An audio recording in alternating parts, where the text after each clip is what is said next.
Hello दोस्तों, नमस्कार। SM किसी चैनल में मैं आप सभी लोगों का दिल से बहुत बहुत स्वागत करता हूं। सो दोस्तों, आप सभी लोगों को पता ही है स्टॉक मार्केट में बहुत सारे सेक्टर्स हम लोग को देखने को मिल जाते हैं। एंड जैसे कि मैंने हमेशा आप लोगों को कहा है, हमेशा सिखाया है कि ग्रोथ ही सबसे इंपॉर्टेंट चीज़ यहाँ पे होती है। ठीक है, सेक्टर बड़ा होकर कोई फ़ायदा नहीं होता, उसमें ग्रोथ होनी चाहिए। अगर ग्रोथ नहीं है, सेक्टर छोटा है बड़ा है, उससे कोई फ़ायदा नहीं होता है, वहाँ पर ज़्यादा पैसा नहीं बनता है।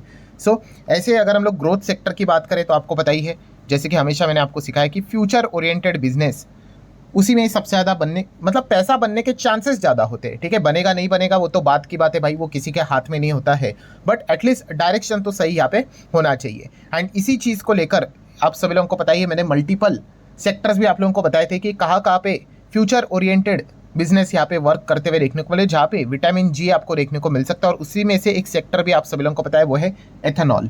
यस दोस्तों, एथेनॉल की अगर हम लोग यहाँ पे बात कर ले तो ज़बरदस्त तरीके से इसको बढ़ावा यहाँ पे दिया जा रहा है। एंड ये भी एक फ्यूचर ओरिएंटेड बिजनेस है, आप सभी लोगों को यहाँ पे पता ही है।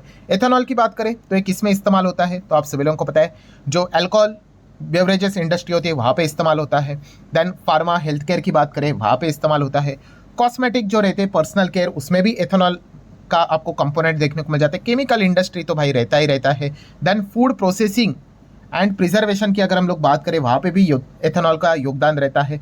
देन उसी के साथ साथ आप देख सकते हो यहाँ पे क्लीनिंग, एंड उसी के साथ साथ आप यहाँ पे देख सकते हो डिसइंफेक्टेंट प्रोडक्ट जो हम लोग को देखने को यहाँ पे मिल जाते हैं, उसमें भी हम लोग को एथेनॉल देखने को मिल जाता है। एंड लास्ट क्या ही बोले इसके बारे में, एग्रीकल्चर सेक्टर की अगर हम लोग बात करें तो वहाँ पे भी एथेनॉल देखने को मिल जाता है। सो ये तो देखा गया तो ये काफ़ी पुराने समय से चल रहा था। तो इसमें नया क्या आ गया एथेनॉल से रिलेटेड, तो यस आप सभी लोगों को पता ही है कि फ्यूल एंड एनर्जी सेगमेंट, खास करके बायोफ्यूल की अगर हम लोग यहाँ पे बात कर ले, ठीक है, वहाँ पे एथेनॉल का जो इस्तेमाल है वो एग्रेसिव लेवल पे हम लोग को होते हुए देखने को यहाँ पे मिल गया। ठीक है, जिसको हम लोग बोलते हैं ethanol blending. Yes, ethanol blending का जो प्रोग्राम है, जो प्रोसेस है, आप सभी लोगों को यहाँ पे पता ही है कि जो क्रॉप रहेगा, ठीक है, यहाँ से आप कह सकते हो फर्मेंटेशन होते हुए देखने को मिलेगा, फिर प्यूरिफिकेशन होते हुए देखने को मिलेगा, फिर एथेनॉल यहाँ पे आएगा, फिर ब्लेंड करके ट्रांसपोर्ट करके क्या किया जाएगा, फ्यूल स्टेशन पे यहाँ पे भेजा जाएगा। सो एथेनॉल आप सभी लोगों को पता ही है कि पेट्रोल में मिक्स यहाँ पे किया जाता है। इसके भी मल्टीपल बेनिफिट्स हम लोग को देखने को यहाँ पे मिल जाते हैं। मल्टीपल बेनिफिट्स मतलब आप देख सकते हो,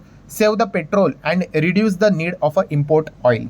ठीक है, सेव द पेट्रोल मतलब जैसे कि आपको यहाँ पे बताया कि एथेनॉल से रिलेटेड अभी तक क्या क्या पॉलिसी हम लोग को चलते हुए देखने को मिलती थी। E10 पेट्रोल चलता था। अब आप बोलोगे ये E10 पेट्रोल क्या है, 90% उसमें पेट्रोल रहेगा और 10% एथेनॉल मिलाया जाएगा। ठीक है, सो ये पॉलिसी हम लोग को चलती हुई देखने को यहाँ पे मिल रही थी। तो इसीलिए इनके बेनिफिट्स क्या है दोस्तों, तो ऑब्वियसली अभी पहले 100% पेट्रोल रहता था, अभी 90+10 केवल 90 ही पेट्रोल है। तो क्या हो जाएगा, ऑब्वियसली पेट्रोल का जो कॉस्ट है, इनपुट जो हम बाहर से मंगवाते हैं वो कम करना पड़ेगा।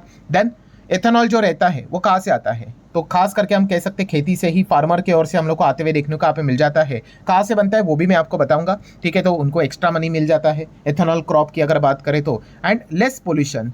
ठीक है, एथेनॉल जब जलता है तो हम कह सकते हैं कि कम से कम कार्बन एमिशन जो यहाँ पे होता है वो एथेनॉल से ही होते हुए देखने को यहाँ पे मिल जाता है, as compare to the petrol diesel की अगर हम लोग बात करें तो इसके मल्टीपल बेनिफिट्स है। और जैसे मैंने अभी आपको बताया कि E10 पेट्रोल यहाँ पे चल रहा था, 90% पेट्रोल एंड 10% एथेनॉल। एंड अभी की अगर हम लोग यहाँ पे बात करें दोस्तों, तो इंडिया का जो एथेनॉल ब्लेंडिंग जो है वो 13 टाइम हम लोग को पिछले 11 साल में बढ़ते हुए देखने को मिल चुका है। मतलब लगातार यहाँ पे चीज़ें बढ़ती हुई देखने को मिल रही है। और रिसेंटली आप यहाँ पे देख सकते हैं दोस्तों, ये तो सरकार की ही वेबसाइट है, आप सभी लोगों को पता है, इंडिया ने अचीव कर लिया है 20% एथेनॉल ब्लेंडिंग इन पेट्रोल। 5 साल से पहले ही ये टारगेट अचीव होते हुए देखने को मिला है। खुद यहाँ पे हम कह सकते हैं पेट्रोलियम मिनिस्टर हरदीप सिंह पुरी जी ने ये बात यहाँ पे बताई है कि 5 साल पहले ही हम आगे यहाँ पे, और इंडिया ने 20% एथेनॉल ब्लेंडिंग का टारगेट अचीव कर लिया। अभी 20% एथेनॉल ब्लेंडिंग मतलब क्या, यस आप कह सकते हो 80% पेट्रोल एंड 20% एथेनॉल हम लोग को देखने को मिल रहा है। सो क्या यहाँ पे चीज़ें खत्म हुई, तो नहीं दोस्तों। यहाँ पे सेंट्रल गवर्नमेंट की अगर बात करें तो उन्होंने बताया अभी हमारा अगला एम है टू अचीव क्या, 30% ethanol blending in a petrol by 2030। Right now we are in 25, almost 50% year finish हो चुका है। सो अगले 4.5 साल का इनका अभी अगला एम है, कौन सा, 30% ethanol blending. What does it mean, yes very clearly 70+30, 70% petrol और 30% एथेनॉल उसमें यहाँ पे मिलाया जाएगा। मतलब क्या दोस्तों, जो एथेनॉल से रिलेटेड काम करने वाली कंपनियां, एथेनॉल ब्लेंडिंग से रिलेटेड काम करने वाली कंपनियां हैं, यस उनके लिए अभी भी स्कोप हम लोग को देखने को यहाँ पे मिल रहा है। जिस दिन सरकार बोलेगी अरे नहीं भाई 30% चलो बहुत हो गया, खत्म, एथेनॉल ब्लेंडिंग, एथेनॉल से रिलेटेड काम करने वाली कंपनी, मतलब पैसा तो कमाएंगी, बट यस जो विटामिन जी है ग्रोथ का, वो हम लोग को रुकते हुए देखने को मिलेगा। ये ग्रोथ का विटामिन जी आगे भी कैसे चलते रहेगा, अगर सरकार आगे बोलती है नहीं और करेंगे 40% तक जाएंगे, ठीक है, तो फिर उनके लिए शायद से और स्कोप यहाँ पे क्रिएट हो सकता है। आई होप अभी आप लोगों को चीज़ें अच्छे से समझ में यहाँ पे आई होगी। सो कंक्लूजन क्या है दोस्तों, यस एथेनॉल से रिलेटेड अगर कोई यहाँ पे कंपनीज को, सेक्टर्स को अगर स्टडी करता है, ठीक है, तो अभी भी हम कह सकते हैं सरकार ने 10% से जो टारगेट 20 का रखा था वो उन्होंने अचीव कर लिया। एंड फिलहाल तो वो यहाँ पे भी नहीं रुक रहे, अभी उनका नेक्स्ट टारगेट है 30% एथेनॉल ब्लेंडिंग, जो उनको बाय 2030 तक अचीव यहाँ पे करना है। सो एथेनॉल की अगर बात करें तो सबसे ज़्यादा एथेनॉल में किसका इस्तेमाल यहाँ पे किया जाता है, एथेनॉल ब्लेंडिंग की अगर बात करें तो दोस्तों sugar cane. Yes sugar cane मतलब जो मोलासेस हम लोग को देखने को यहाँ पे मिल जाते हैं फ्रॉम शुगर केन, 45% दोस्तों वही से चीज़ें हम लोग को होती हुई देखने को यहाँ पे मिल जाती है। सो अगर आपको स्टडी यहाँ पे करना है दोस्तों, तो आप यहाँ पे क्या कर सकते हैं, शुगर से रिलेटेड जो कंपनियां हैं उनको आप चाहो तो स्टडी वहाँ पे कर सकते हो। अभी शुगर से रिलेटेड कंपनी की लिस्ट अगर मैं आपके सामने रख दूँ, ठीक है, सो आप देख सकते हैं बहुत सारी कंपनियां आप लोगों को देखने को यहाँ पे मिल जाएगी, बहुत सारी, मतलब आप लिस्ट अगर पढ़ कर यहाँ पे थक जाओगे, इतने सारे कंपनीज आप लोगों को देखने को यहाँ पे मिल जाती है। देखिए बहुत सारे कंपनी आप लोगों को देखने को यहाँ पे मिल रही है, बहुत लंबी चौड़ी लिस्ट आप लोगों को देखने को यहाँ पे मिल जाएगी। मतलब क्या दोस्तों, जो शुगर कंपनीज हम लोगों ने रिसेंटली कुछ समय में यहाँ पे देखी थी कि ये क्यों अच्छा खासा परफॉर्मेंस यहाँ पे दिखा रही थी, तो इसके पीछे का रीजन ही यही था कि इनके लिए क्या था कि एक नया सेक्टर ओपन होते हुए देखने को मिल गया, ठीक है, वरना वो वही घिसा पीटा पुराना शुगर का ही काम यहाँ पे कर रहे थे। सरकार बीच में आके प्राइस कैप लगा देते हैं, प्राइस ऊपर नीचे एक ही रेंज में चलते रहते। सडनली उनको एक मिल गया फ्यूचर ओरिएंटेड बिजनेस, एंड वहाँ पे एक कंपनियां अच्छा परफॉर्मेंस दिखाना यहाँ पे स्टार्ट कर दी। देन अगर बात करें एथेनॉल से रिलेटेड, तो आपको बताइए एथेनॉल ब्लेंडिंग करेंगे भाई, उसका प्लांट इंस्टॉलेशन सारी चीज़ें देखने को मिल जाती है। तो इसमें कौन सा प्लेयर देखने को मिल जाता है, तो यहाँ पे हम कह सकते हैं प्राज इंडस्ट्री, आपको पता ही है, यस ये एक बहुत बड़ा प्लेयर हम लोग को देखने को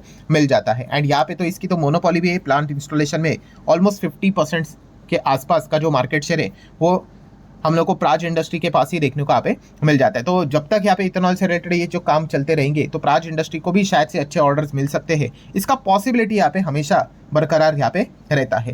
देन अगर हम लोग बात करें, देखिए अच्छी बातें तो यहाँ पे मैंने बता दी, ठीक है, एक और अच्छा बात पेंडिंग है, उसको भी कवर करेंगे, बट रिस्की पार्ट क्या है, ठीक है, कि ये समझ में आ गया भाई कि इथेनॉल से रिलेटेड सरकार अभी भी रुक नहीं रही, आगे यहाँ पे बढ़ती ही जा रही है, ठीक है, बट इंपॉर्टेंट क्या है, यस सरकार इटसेल्फ, कि भाई ये सरकारी सेगमेंट से रिलेटेड चीज़ें हम लोग को देखने को मिल जाती है, ठीक है, सरकार इसको कंट्रोल करती है पूरी तरीके से। तो सरकार आगे क्या करेगी, ठीक है, ये किसी को भी यहाँ पे पता नहीं है, ठीक है। वैसे तो देखा गया सरकार किधर भी जा सकते है, अभी आज का ही एग्जांपल ले लो भाई, और किधर जाने की जरूरत है, आईएक्स की देखो क्या हालत कर दी, ठीक है, तो होने के लिए भाई कभी भी कुछ भी यहाँ पे हो सकता है, ठीक है। एंड ये जो सोचना कि भाई इस सेक्टर में मत जाओ, सरकार है ऐसा है, तो सरकार को जाना है तो भाई वो किधर भी जा सकते हैं, ठीक है। अब डेल्टा कॉप की हालत देख लो, वो तो ऑनलाइन गेमिंग गैम्बलिंग वाला था, वहाँ पे भी सरकार ने एंट्री कर दी थ्रू जीएसटी, भाई दे दो भाई, पुराने समय से 28% का टैक्स निकालो, तो होने के लिए तो किधर भी कुछ हो सकता है, ठीक है। बट फिर भी ये एक सबसे बड़ी रिस्क है, मैं जस्ट मेरा काम कर रहा हूँ, आपको बताने से रिलेटेड पूरी पिक्चर दिखा रहा हूँ कि गवर्नमेंट से रिलेटेड हम लोगों को सारी चीज़ें देखने को मिल जाती है। एंड इसका डेमो भी हम लोगों ने देखा था, कब देखा था आपको याद ही है भाई, इलेक्शन हम लोगों ने देखा था, अभी हाल ही में ही तो इलेक्शन हुआ था, ठीक है, ट्रंप आने से पहले हमारे देश में भी तो इलेक्शन हुआ था।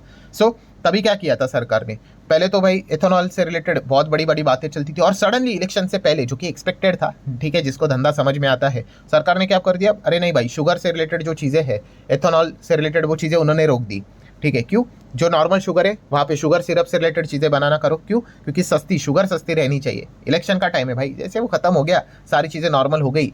तो मेजर पॉइंट क्या है बोलने का, कि भाई सरकार के पास पूरा रिमोट कंट्रोल है, जब चाहे ऑन जब चाहे ऑफ, तो ये पॉइंट आपको पता होना चाहिए, ठीक है। एंड अभी सरकार यहाँ पे बोल रही है कि हम लोग आने वाले समय में 30 तक का टारगेट लेकर चल रहे हैं, ठीक है, क्या पता बीच में कुछ बदल दे, ठीक है।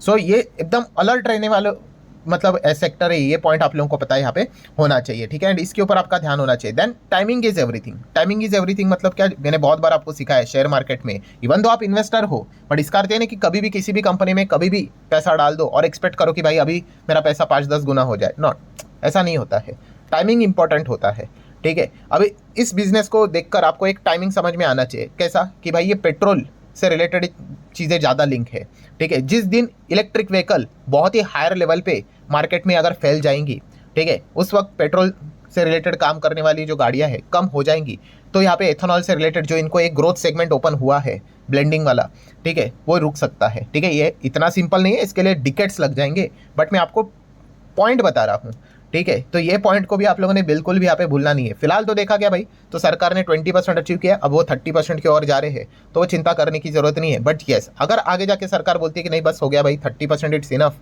ठीक है, तो जाके हम कह सकते हैं इन कंपनीज के लिए फिर बाद में जाके तकलीफ यहाँ पे हो सकती है। तो ये पॉइंट भी आपको पता होना चाहिए। एंड अगर ऐसी भी बात नहीं सब कुछ खत्म हो सकता है, एक सेक्टर भी इनके लिए, एक स्कोप भी हम लोग को देखने को मिल सकता है, एथेनॉल वालों को ही, ठीक है। हालांकि अभी भी सपने में ही है सब कुछ चीज़ें, पर खुद नितिन गडकरी जी ने ये बात बोली थी, कौन सी, एविएशन सेक्टर, ठीक है। हवाई जहाज उड़ने के लिए भी भाई उसमें जेट फ्यूल डाला जाता है कि नहीं, है तो पेट्रोलियम ही जैसी चीज़ें।